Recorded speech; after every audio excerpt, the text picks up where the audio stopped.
My name is Malcolm, and it's a tremendous privilege to be with you today, meeting together in your precious fellowship.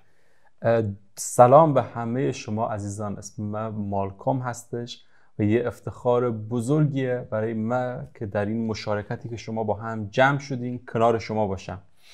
Thank you for your love for God.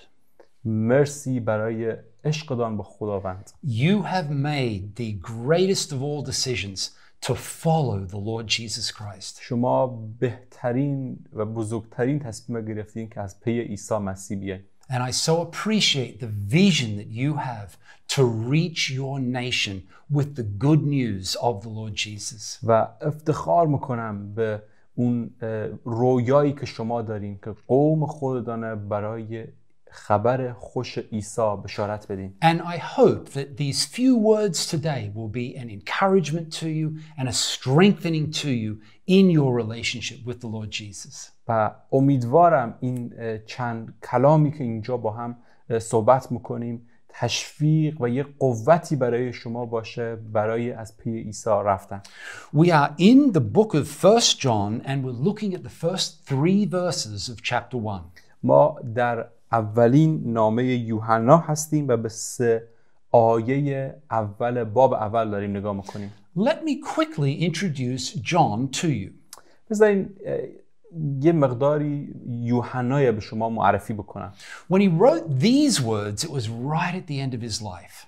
وقتی یوحنا این کلمات نوشت تقریباً آخرای زندگیش بود. He was an old man, a very old man. و یک مرد مسن، یک مردی که سنی ازش گذشته بود شده بود. And he's had the most extraordinary life. و او این زندگی بی‌نظیر تجربه کرده بود. As a young man, he was called by the Lord Jesus to be one of his disciples, one of his apostles.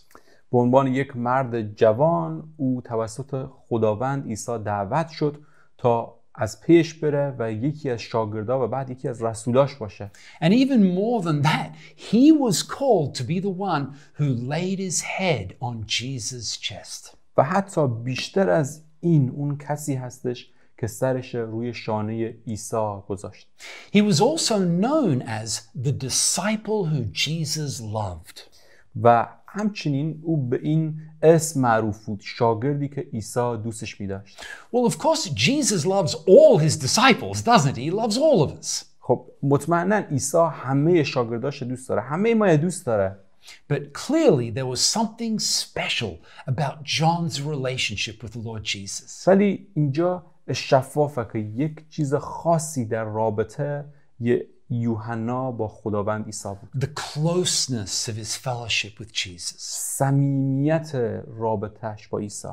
And John begins this first letter by talking about his relationship with the Lord Jesus. و یوحنا این نامه هم شروع میکنه و در مورد این نزدیکی و صمیمیت رابطه‌اش با خداوند عیسی میگه. First he says that which was from the beginning.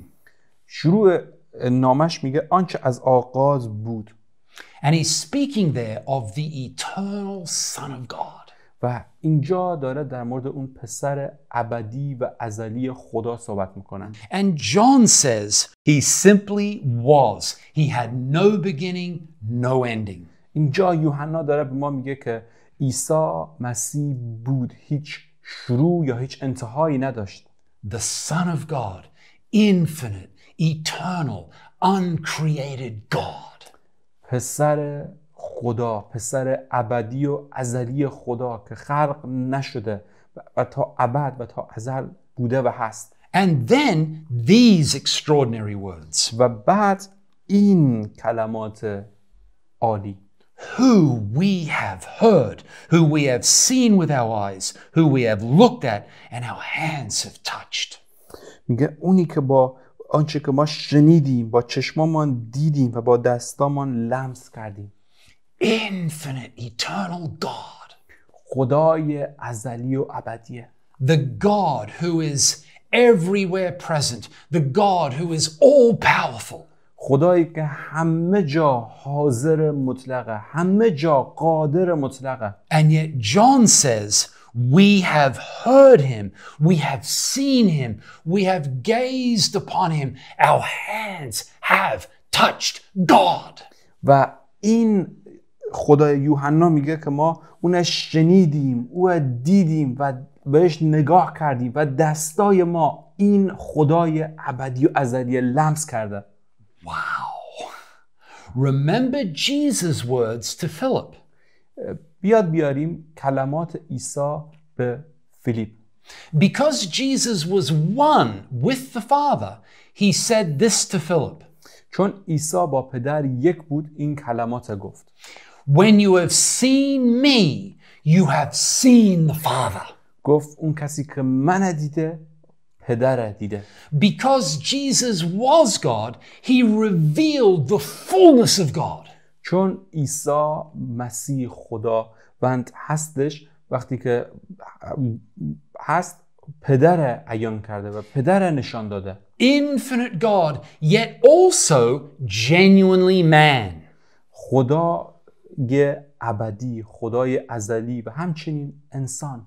And in the person of the Lord Jesus, John says, we have heard God, seen God, touched God. و در شخصیت خداوند عیسی یوحنا میگه که ما خدای دیدیم، شنیدیم و لمس کردیم. What an extraordinary privilege that John had. یوحنا چه افتخار و چه فرصت بی‌نظیری داشته. And we might be tempted to be a little bit jealous of John, mightn't we? شاید ما هم وقتی اینو میشنویم یک مقداری وسوسه میشیم که حسادت بکنیم به این تجربه‌ای که یوحنا داشته. Oh, if only I had been alive then. اگر که منم اون موقع زنده بودم. If only I had been one of the 12 around the Lord Jesus, I could have seen him and heard him and touched him. چی میشد که منم یکی از این 12 شاگرد بودم، منم میتونستم ببینم، بشنوم و لمسش بکنم. But look, let's continue reading. ولی نگاه کنیم، بیام ادامه بدیم به خواندن. Then John says, this we proclaim to you. و یوحنا میگه ما اینه به شما اعلام میکنیم. The infinite God, uncreated eternal God, but yet we've seen him, heard him, touched him, and now we share about this God with you. و این خدای ابدی ازلی که شنیدیم، دیدیم، لمس کردیم و اینه ما به شما اعلام میکنیم. And let's look in verse 3, please. بیایم به آیه 3 نگاه بکنیم با هم. We tell you about our experience of fellowship with God. میگه ما اون تجربه‌ای که خودمان از رفاقت، از مشارکت با خدا داشتیم به شما اعلام میکنیم. And we don't tell you this so that you will think we are great. و اینه به شما نمیگیم که شما فکر بکنید در مورد ما که چقدر یوحنا یا این شخص بزرگی بوده. We tell you this so that you also may experience fellowship with God. و ما اینه به شما میگیم تا شما هم تجربه بکنین رفاقت و مشارکت با خدای. Wow! What? John, seriously? یوحنا جدی نمیگی؟ You knew God. تو خدای میشناسی. And now you're saying that we can know God too. و حالا داری به ما میگی که ما هم میتونیم خدای بشناسیم؟ That's exactly what John is saying. این دقیقاً چیزیه که یوحنا داره اینجا میگه. Right at the end of his life, he begins writing these words. در انتهای زندگیش داره این نامه مینویسه. And this is the first thing that he wants us to know. و این اولین چیزیه که میخواد ما در موردش اطلاع داشته باشیم. That we too are invited into this beautiful, rich experience of fellowship with God. که ما هم دعوت شدیم به این تجربه رفاقت و مشارکت زیبا با خداوند. He says that you also may have fellowship with us, and our fellowship is with the Father and with his Son, Jesus Christ. و میگه تا شما هم با ما رفاقت داشته باشید. رفاقت ما با پدر و با پسرش عیسی مسیح. John wants you to have the same kind of fellowship with God that he had enjoyed when he laid his head on Jesus' chest.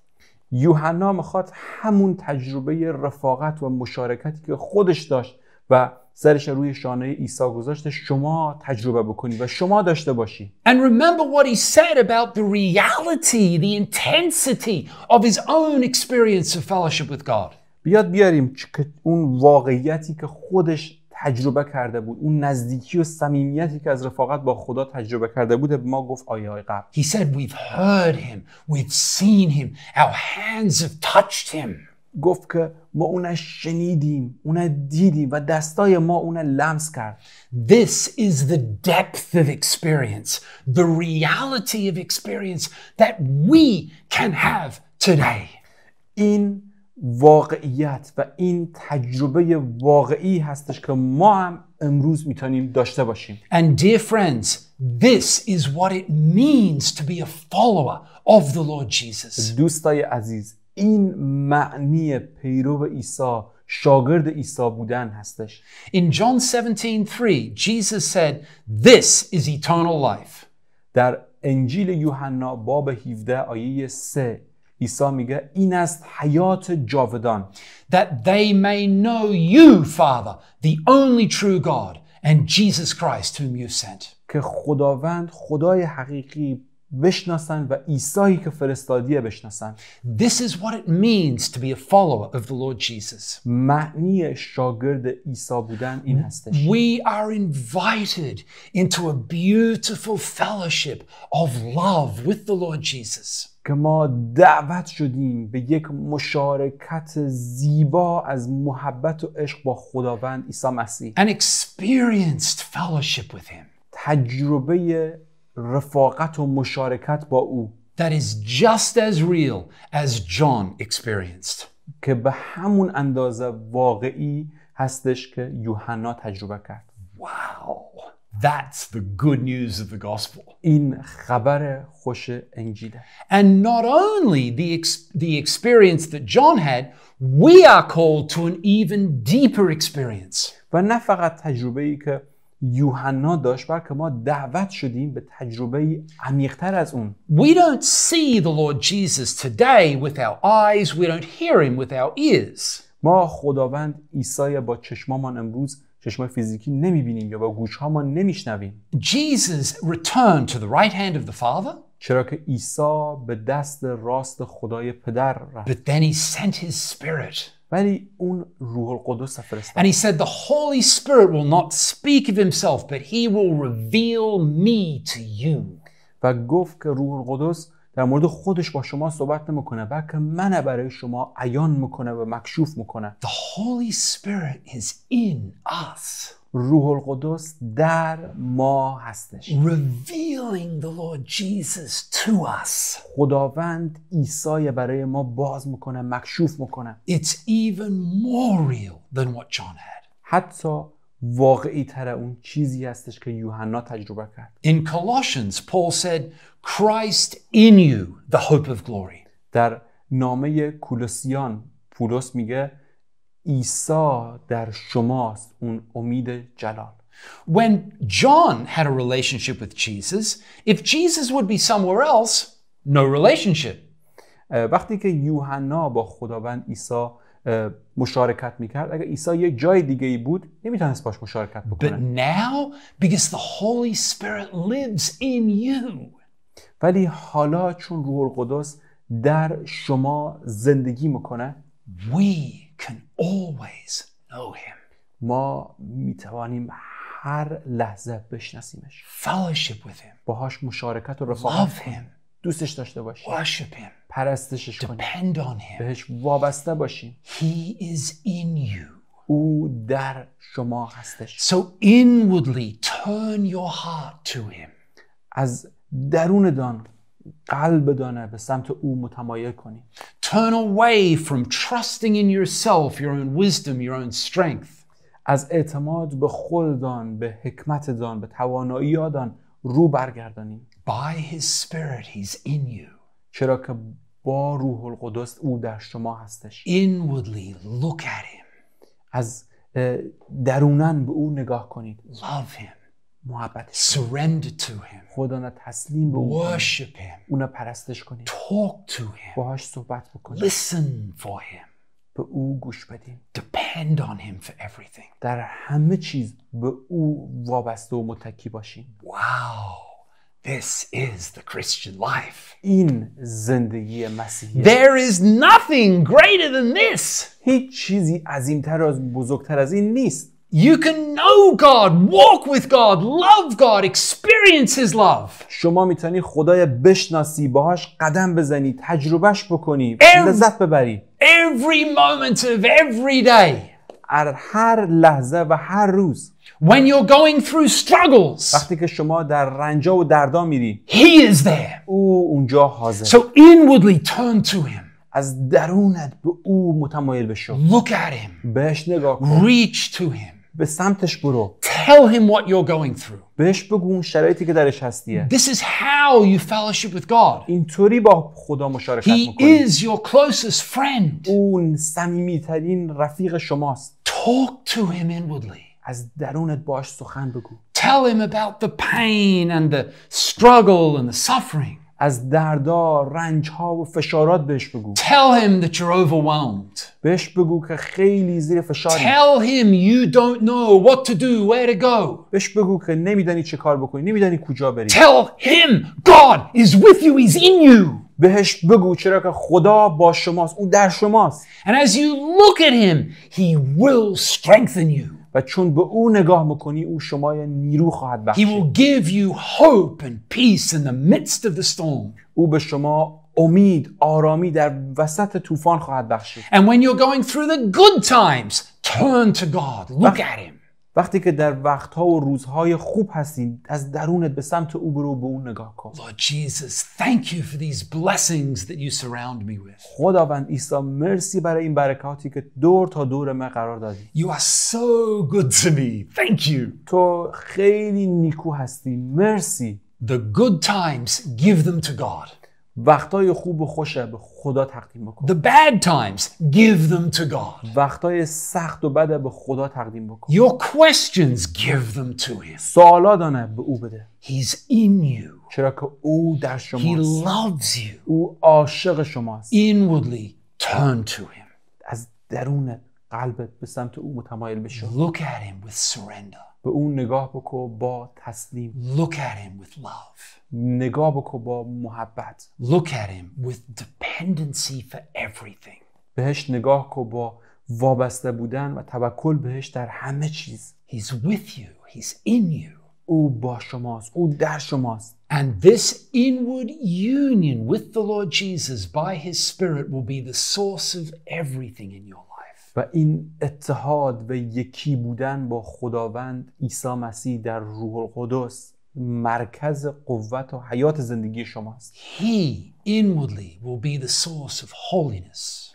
او از درون شما سرچشمه مقدس بودن خواهد The بود. fruit of the Spirit, the gifts of the Spirit, میوه های روح، ثمرات Wisdom. روح، حکمت، vision, رویا strength, و قوت. everything from him. همه چیز از او میاد. As you look at him, وقتی که به او نگاه میکنی، he will always be with you. او همیشه با شما خواهد He بود. has made his home with you. او خانه‌ش در شما ساخته And he said, I will never leave you nor forsake you. و او گفته هیچ وقت شما ترک نمیکنم و رها نمیکنم. This is the nature of the Christian life. این ذات و طبیعت رفاقت و ایمان مسیحیه. Living in fellowship with the Lord Jesus. زندگی در رفاقت با خداوند عیسی. May God bless you, my precious and dear friends. باشه خداوند شما دوستای عزیز و ارزشمند من برکت بده.